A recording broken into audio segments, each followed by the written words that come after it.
আপনারা হয়তো শুনেছেন ঢাকাস্থিত ইউরোপের তিনটি দেশ ডেনমার্ক, জার্মানি, ফ্রান্স সহ ইউরোপের আরও কয়েকটি দেশের ঢাকাস্থিত রাষ্ট্রদূতরা এখন দিল্লিতে আছেন। তারা কোনো আন্তর্জাতিক সম্মেলনে যোগ দিতে আসেননি, তবে সবাই আলাদাভাবে কিন্তু একসাথে এসেছেন ভারতীয় নেতৃত্বের সঙ্গে কথা বলতে।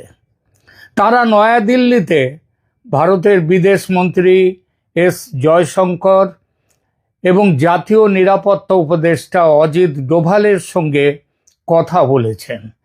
একই ধরনের কূটনৈতিক ব্যস্ততায় ভারতে নিযুক্ত মার্কিন রাষ্ট্রদূত সার্জিও গর, যিনি শুধু রাষ্ট্রদূত নন, তিনি দক্ষিণ এশিয়ায় আমেরিকার ভারপ্রাপ্তও বটেন।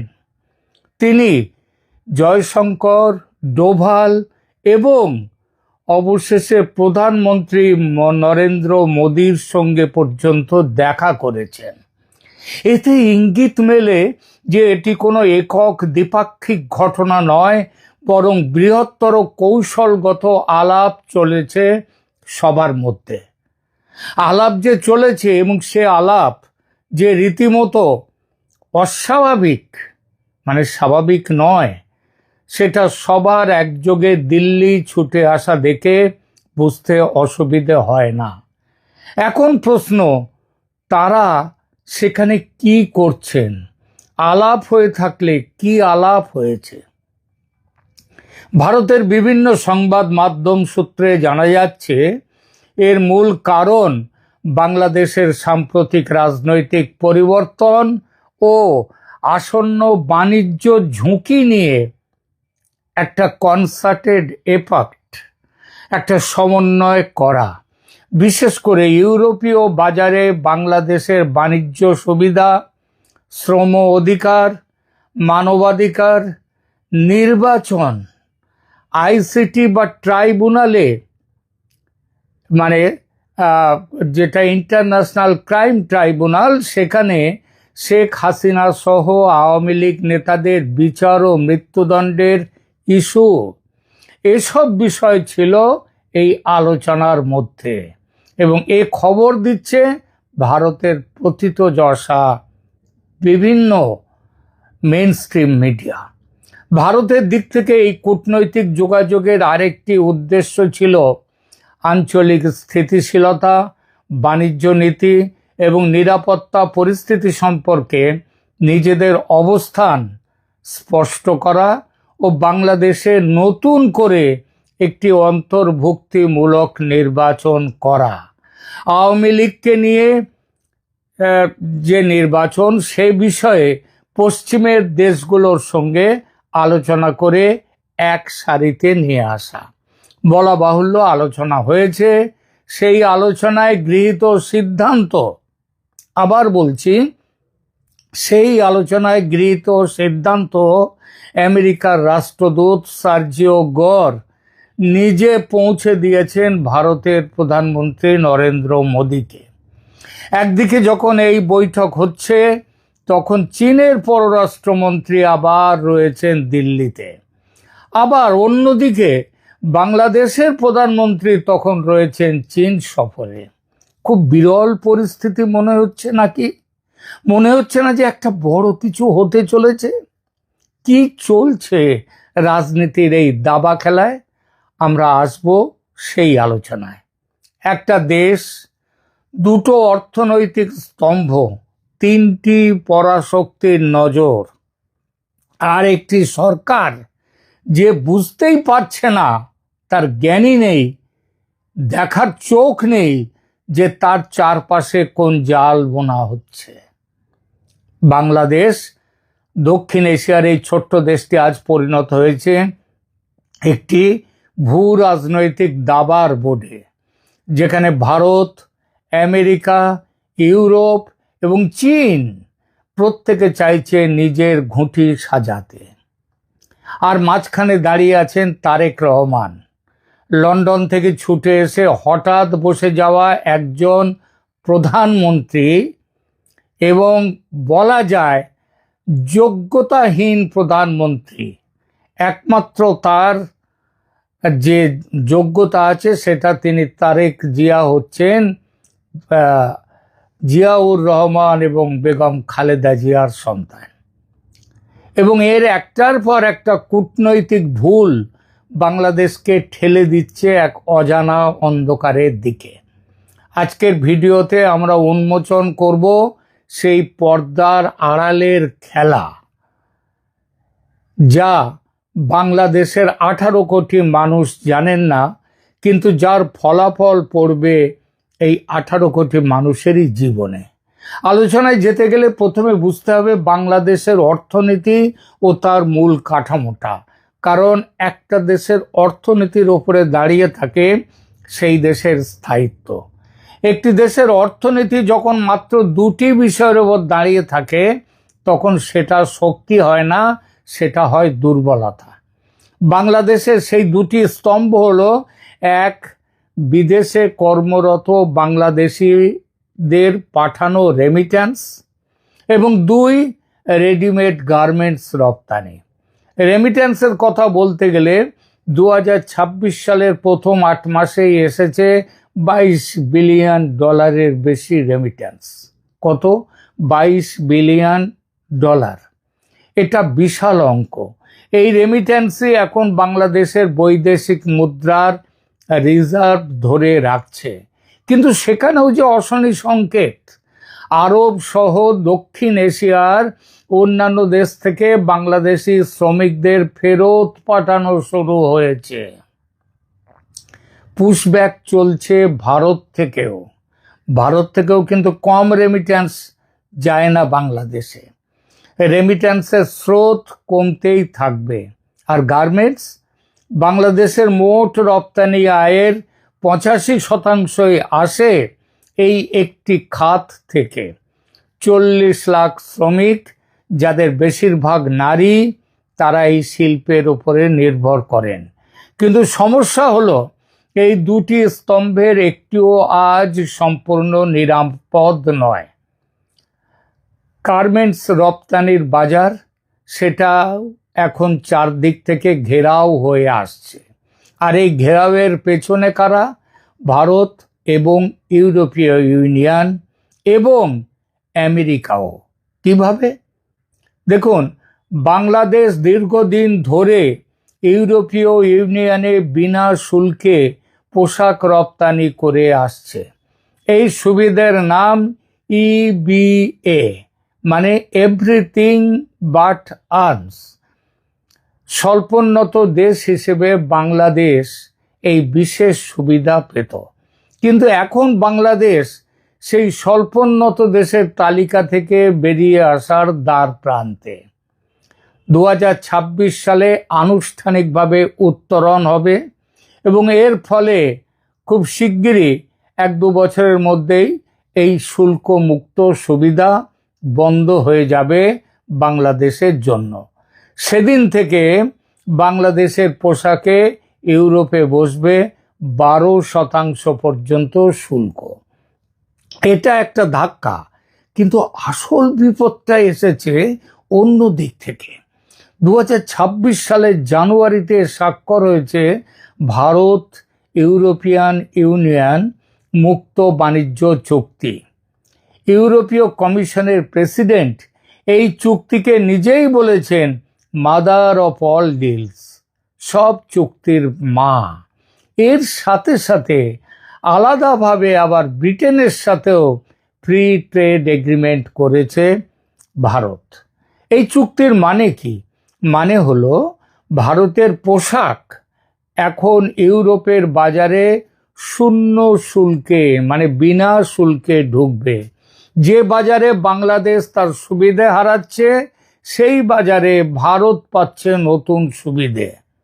এর পরিণতি 2026 সালের জানুয়ারিতে ইউরোপে বাংলাদেশের পোশাক রপ্তানি কমে গেছে। এই জানুয়ারিতে কমেছে 25%। একটি মাত্র মাসে 48 কোটি ইউরো উধাও হয়ে গেছে, এবং চলতি অর্থ বছরে সার্বিকভাবে রপ্তানি কমেছে বাংলাদেশের প্রায় 7%।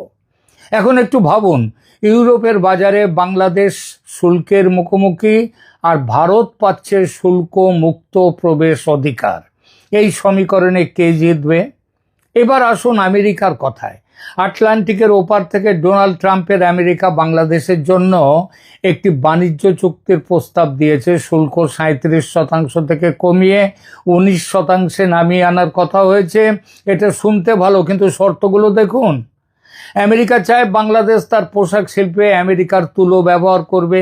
এর মানে ভারতীয় সুতোর ওপর নির্ভরশীলতা কমাতে হবে, সাপ্লাই চেন ঘুরিয়ে দিতে হবে। তাতে বাংলাদেশের কি হবে?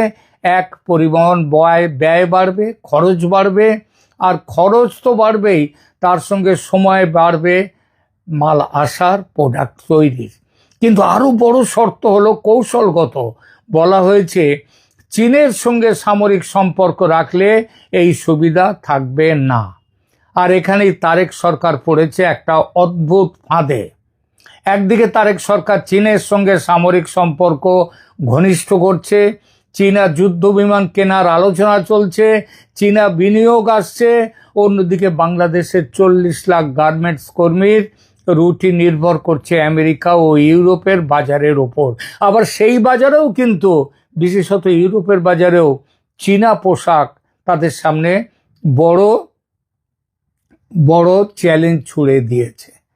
এই দুটো একসঙ্গে চালানো যায় না। আমেরিকা গার্মেন্টস কর্মীদের ওপরে যে আমেরিকা যে চাপ সৃষ্টি করছে, ইউরোপের চাপ সৃষ্টি করছে, আবার চীন সেখানে চলে আসছে। এই দুটো একসঙ্গে মেকআপ করা যায় না। কূটনীতির পরিভাষায় বলে, you can't dance at 2 weddings with 1 pair of legs. এক রাত্রে 2 জায়গার বিয়েতে আপনি গিয়ে নাচের প্রোগ্রাম নাচতে পারেন না, একটাকে বেছে নিতেই হবে। আর তারেক সরকার যত দেরি করছে সিদ্ধান্ত নিতে, তত বাড়ছে বিপদ। এখন আসুন সবচেয়ে গুরুত্বপূর্ণ প্রশ্নে, ভারত কি করছে? সোশ্যাল মিডিয়ায় অনেকে বলছেন ভারত নাকি বাংলাদেশ আক্রমণ করে রংপুর দখল করবে শিলিগুড়ি করিডর প্রশস্ত করার জন্যে। এই তত্ত্ব আমার মনে হয় বাস্তবসম্মত নয়। আবার বলছি, রংপুর দখলের সম্ভাবনা আছে ভারতের। আমি নিজেই একটি করেছি এখানে এপিসোড, সেখানে ভারতের নীতি নির্ধারকদের মধ্যে অগ্রগণ্য একজন, তিনি ভারত কার্নাড। তিনি নিজে বলেছেন যে রংপুর দখল করে কিংবা রংপুর কিনে নিয়ে ভারতের চিকেন নেককে বড় এলিফ্যান্ট স্নেক করা উচিত। কিন্তু এই তত্ত্ব বর্তমানে দেখা যাচ্ছে এটা কিন্তু বাস্তবসম্মত নয়। কারণটা কি? দেখুন, ভারত যদি সত্যি রংপুর দখল করে শিলিগুড়ি করিডর চওড়া করতে চাইতো, তাহলে সেই করিডরকে ঘিরে এত দুর্ভেদ্য দুর্গ তৈরি করতো না।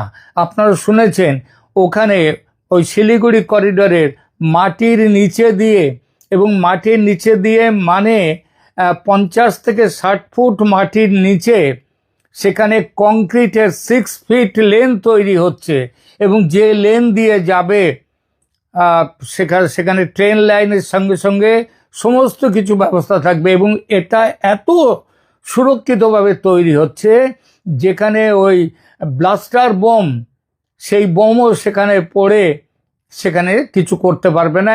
এমনকি সেখানে পারমাণবিক আক্রমণের হাত থেকে পর্যন্ত এই জায়গা রেহাই পাবে। এইভাবে তৈরি করছে। তো ভারত যদি রংপুর দখল করে জায়গাটাকে চওড়া করতে যেত, তাহলে এত লক্ষ কোটি টাকা খরচ করে, মানে এই টোটাল প্রজেক্টের পরিমাণ যা শোনা গেছে সেটা 1 লক্ষ কোটি টাকার উপরে, এই এত খরচ করে এই উত্তর শিলিগুড়ি করিডর বা চিকেন স্নেক তাকে সুরক্ষিত রাখার চেষ্টা করতো না। আবার এর সাথে সাথে আরও একটা খবর আসছে, সেটা হচ্ছে আপনারা জানেন, সেটা যে আসামের ওখান থেকে ব্রহ্মপুত্র নদীর নিচে দিয়ে, সেখান দিয়ে যেমনভাবে কলকাতায় গঙ্গার নিচে দিয়ে মেট্রো লাইন চলে গেছে, ওখানে ব্রহ্মপুত্রের নিচে দিয়ে সেখানেও লক্ষ কোটি টাকা খরচ করে সেখানটাতেও তার ব্রহ্মপুত্রের নিচে দিয়ে লেন তৈরি করার, সেখানেও 6 লেন ব্যবস্থা তৈরি করা হচ্ছে। দিয়ে এই সমস্ত কিছু তৈরি করা হচ্ছে উত্তর পূর্বকে সুরক্ষিত রাখার জন্যে। এখন রংপুরকে দখল করে যদি চওড়া করার প্রশ্ন উঠত, তাহলে এত সব করার কোনো দরকারই ছিল না। নতুন করে 4-4টে সামরিক ঘাঁটি তৈরি করেছে ভারত উত্তর পূর্বে, দরকারই ছিল না সেগুলো তৈরি করার। যদি রংপুরকে দখল করে যদি এই কাজটা করত, তাহলে কি দরকার ছিল? সুতরাং এই করিডোর যে এত সুরক্ষিত, এর জন্যে প্রতিবেশী দেশের সামরিক অভিযানের কোনো যুক্তি নেই। আর সামরিক অভিযান মানে আন্তর্জাতিক নিন্দার ঝড়, আমেরিকার সঙ্গে সম্পর্ক নষ্ট, এবং চীন, পাকিস্তান, তুরস্ককে বাংলাদেশের সামরিক উপস্থিতির জন্য আমন্ত্রণ দেয়া, এই তিনটির একটিও ভারত চাইবে না। আর ভারত তার অর্থনীতিকে এখন তৃতীয় অর্থনীতি হতে চায় বিশ্বে। সুতরাং ভারত কোনো ঝুঁকি এখন নেবে না, কোনো রকম সামরিক অভিযানে ভারত যাবে না। তাহলে ভারতের কাছে কি অস্ত্র আছে? অস্ত্র আছে অর্থনৈতিক চাপ। এই চাপ নীরব, ধারালো, এবং এই চাপকে কেউ অস্বীকার করতে পারবে না। ট্রানজিট সীমিত করো বাংলাদেশের সাথে, জল বন্টন চুক্তি ঝুলিয়ে রাখো, অর্থনৈতিক চাপ দাও। ভারত ইউরোপিয়ান ইউনিয়নের ফ্রি ট্রেড এগ্রিমেন্ট দিয়ে বাংলাদেশের বাজার কুঁচকে দাও, বাংলাদেশের রপ্তানির রুট কঠিন করো, আর বাকি কাজটা তো করে দেবে আমেরিকা। বাংলাদেশ যেই চীনের কাছে ঘেঁষবে, এক এক করে আমেরিকার গোপন চুক্তির ফাঁসটা বাংলাদেশের গলায় শক্ত হয়ে লেগে যাবে। কিন্তু এগুলো দেখতে কিন্তু যুদ্ধ নয়, কিন্তু ফলাফল যুদ্ধের মতোই ভয়ঙ্কর। আর তারেক সরকার ক্ষমতায় আসার পর ভারতের বাড়ানো সহযোগিতার হাত ফিরিয়ে দিয়েছে, ধরেছে চীনের হাত, পাকিস্তানের হাত। এরপর ভারত প্রেমের হাত বাড়াবে ভারত, এমন ভাবনা বোকাদের হতে পারে, কিন্তু যারা সামান্যতম রাজনৈতিক বুদ্ধি, কূটনৈতিক বুদ্ধি আছে, তাদের হবে না। এমনকি ভারতীয় বিশ্লেষকদের একটা অংশ তো প্রকাশ্যেই অভিযোগ করছেন যে তারেক ক্ষমতায় আসার আগে ভারতের সঙ্গে গোপন সমঝোতা করেছিল, যা তিনি এখন মানছেন না। এই অভিযোগ প্রমাণিত নয়, কিন্তু ডাল মে যে কুছ কালা হ্যায় সেটা বোঝা যায়।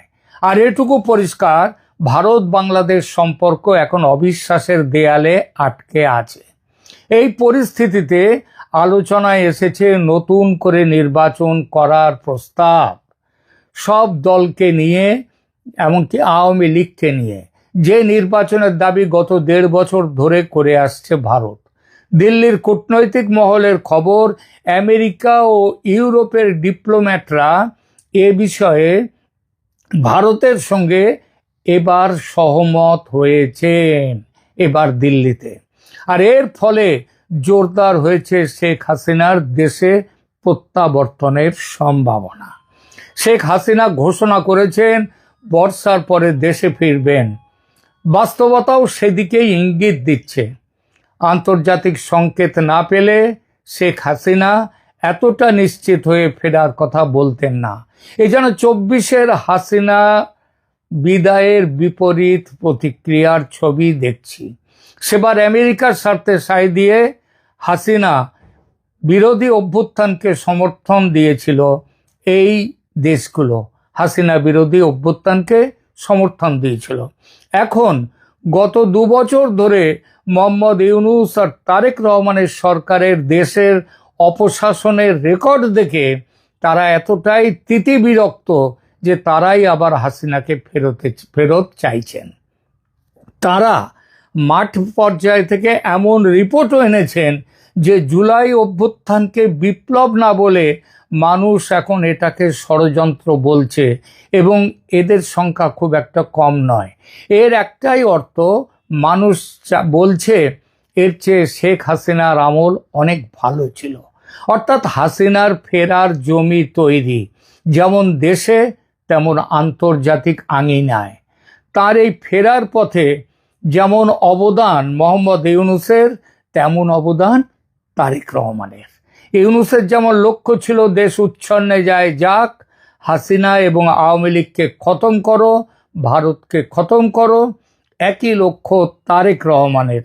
সেই সঙ্গে যুক্ত হয়েছে তীব্র ভারত বিরোধিতার সঙ্গে সুতীব্র চীন এবং পাকিস্তান প্রেম। তারেক রহমান কি কৌশলগত ভুল করছেন? অবশ্যই উত্তরটা হবে হ্যাঁ, এবং সেগুলো ছোট ভুল নয়। প্রথম ভুল চীন পশ্চিম দ্বিধা। তারেক সরকার চীনের সঙ্গে সামরিক ঘনিষ্ঠতা বাড়াচ্ছে, একই সময়ে পশ্চিমা বাজারের ওপর অর্থনৈতিক নির্ভরশীলতা রাখছে। এই দুটো একসঙ্গে চালানো যায় না। আপনি চীনের সামরিক ছায়া থেকে আমেরিকা ও ইউরোপের বাজারে সুবিধা পাবেন শুল্কমুক্ত আশা করতে পারেন না। আর এই দ্বিধাই বাংলাদেশের সবচেয়ে বড় কৌশলগত ব্যর্থতা। তারেকের দ্বিতীয় ভুল ভারতকে অপ্রয়োজনীয়ভাবে চটানো। ভারতের সঙ্গে সম্পর্ক খারাপ রাখা মানে ট্রানজিটে চাপ, জল বন্টনে টানাটানি এবং উত্তর পূর্ব ভারতের সঙ্গে সংযোগ বাণিজ্য বন্ধ। এমনকি সামনে আসছে নেপাল থেকে যে ভারতের গ্রিড ব্যবহার করে বিদ্যুৎ আনার ব্যবস্থা, সেটাও ভারত বন্ধ করে দেবে। ইতিমধ্যে 20 মেগাওয়াট বন্ধ করে দিয়েছে। এই ক্ষতি দীর্ঘমেয়াদে পুষিয়ে নিয়ে দেয়া কঠিন। তারেক রহমানের তৃতীয় ভুল জামাতের সঙ্গে জোটে না থেকেও জামাতি আদর্শ অনুসরণ করে চলা। বাংলাদেশে ক্রমশই যে আজ সন্ত্রাসী গোষ্ঠীদের, মৌলবাদী সন্ত্রাসী গোষ্ঠীদের বলবলাও শুরু হয়েছে, সেটা সরকারের প্রত্যক্ষ মদতে, যেটা ইউরোপ পশ্চিমা দেশগুলো সমর্থন করছে না। তাহলে বাংলাদেশের সামনে কি আছে? 3টি সম্ভাব্য পথ। প্রথম পথ, তারেক সরকার যদি অর্থনৈতিক সংকট সামলাতে পারে, পশ্চিমা বাজার ধরে রাখতে পারে এবং ভারতের সঙ্গে ন্যূনতম কার্যকর সম্পর্ক যদি তৈরি করতে পারে, তাহলে সরকার টিকে থাকবে এবং ধীরে ধীরে শক্ত হবে। দ্বিতীয় পথ, যদি গার্মেন্টস রপ্তানি ধসে পড়ে, বেকারত্ব বাড়ে, দ্রব্যমূল্য নিয়ন্ত্রণের বাইরে যায়, ভারতের চাপ নানা দিক দিয়ে ফাঁসের মতো আসে বাংলাদেশের গলা চেপে ধরতে, তাহলে রাস্তায় মানুষ নামবে, মধ্যবর্তী নির্বাচনের চাপ তৈরি হবে। তৃতীয় পথ, সামরিক হস্তক্ষেপ। বাংলাদেশের ইতিহাসে যেটা অত্যন্ত স্বাভাবিক, তবে লম্বা সময়ে নয়, বড়জোর 2 বা 3 বছরের জন্য। সাউথ ব্লক থেকে খবর পাচ্ছি এই তৃতীয় পথটি নাকি এখনকার জন্য সবচেয়ে সম্ভাব্য। শেখ হাসিনার মৃত্যুদণ্ড স্থগিত রাখার জন্যে দেশের সুপ্রিম কোর্টে নাকি শীঘ্রই শেখ হাসিনার পক্ষ থেকে মামলা দায়ের হবে এবং সেনার একটি বড় গোষ্ঠী, বড় অংশ শোনা যাচ্ছে, তার মধ্যে জেনারেল ওয়াকারুজ্জামান তিনিও আছেন, তিনিও চাইছেন যে তারেক রহমানের এই সরকারের সপক্ষে নয়, এই সরকার চলে যাক। ইতিমধ্যে ভারতের আর্ম টুইস্টিং আরও শক্ত হবে। বাংলাদেশের অর্থনীতি বিপুল চাপে পড়তে চলেছে, আর সেই পরিস্থিতিতে কি হবে সেটা নির্ভর করবে বাংলাদেশের 40 লাখ গার্মেন্টস কর্মী, প্রবাসী শ্রমিক এবং জনগণের ওপর। ইতিহাস বলে বাংলাদেশের সব পরিবর্তন এসেছে খালি পেটের আর্তনাদ থেকে। পর্দার আড়ালে খেলাটা কিন্তু চলছে, খেলা শুরু হয়ে গেছে, খেলা চলছে। এপিসেন্টার এখন দিল্লি। ভারত খেলছে অর্থনৈতিক চাপের খেলা, আমেরিকা খেলছে শর্তের খেলা, ইউরোপ খেলছে বাজার সংকোচনের খেলা, মানবাধিকার রক্ষণের খেলা, ইনক্লুসিভ নির্বাচনের খেলা। আর চীন খেলছে বিনিয়োগের জাল দিয়ে বাংলাদেশকে চেপে ধরার খেলা।